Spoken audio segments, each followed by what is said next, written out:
السلام علیکم دوستو، آج کی کہانی کا نام ہے ہیرا کی توبہ۔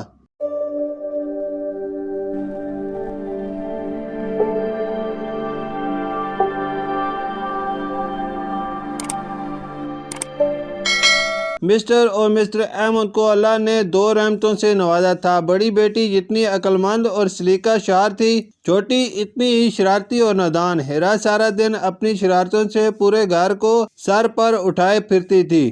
ماں اور بڑی بہن کے سمجھانے کا بھی اس پر ذرا اثر نہ ہوتا۔ ایک دن ہیرا کی امی جب دوپہر میں قلولہ کر رہی تھی اور بڑی بہن اپنی پڑھائی میں مگن تھی تو ہیرا کا دل کھیلنے کو چاہا۔ اس کے ذہن میں خیال آیا کہ کیوں نہ پڑوسیوں کے ہاں جا کر بچوں کے ساتھ کھیلا جائے۔ وہ چپکے سے دبے قدموں گھر سے نکلی تاکہ کسی کو پتہ نہ چلے اور بچوں کے ساتھ کھیلنے لگی۔ کھیلتے کھیلتے نادانی میں ہیرا سے باغیچے میں پڑا گملہ ٹوٹ گیا۔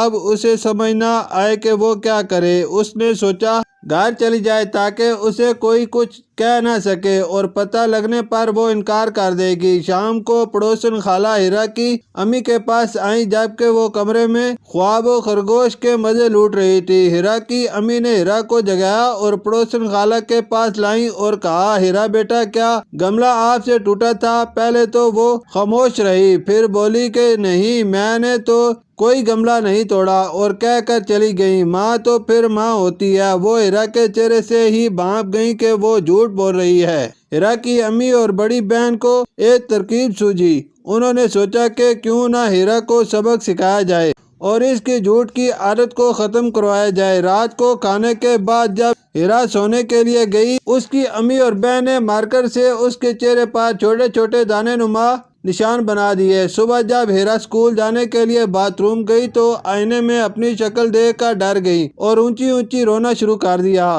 اس کی امی اور بہن اس کے پاس آئیں اور پوچھا کہ کیا ہوا ہے تو اس نے اپنے چہرے کی طرف اشارہ کر دیا۔ اس کی والدہ نے کہا، جب چھوٹے بچے جھوٹ بولتے ہیں تو اللہ تعالیٰ ان کے چہرے پر اس طرح کے نشان بنا دیتے ہیں۔ ہیرا تم نے کوئی جھوٹ تو نہیں بولا؟ پھر ہیرا نے روتے روتے جواب دیا کہ امی کل وہ گملہ میرے سے ہی ٹوٹا تھا۔ ڈانٹ پڑنے کے ڈر سے میں نے آپ سے جھوٹ بولا تھا، مجھے معاف کر دیں، میں آئندہ جھوٹ نہیں بولوں گی۔ امی نے ہیرا کو گلے سے لگایا اور پیار کیا، پھر اس کا چہرہ دھلوایا تو وہ صاف ہو گیا اور کہا، دیکھا سچ بولنے پر سب ٹھیک ہو گیا۔ یوں ہیرا نے آئندہ کے لیے جھوٹ بولنے سے توبہ کر لی۔ شکریہ۔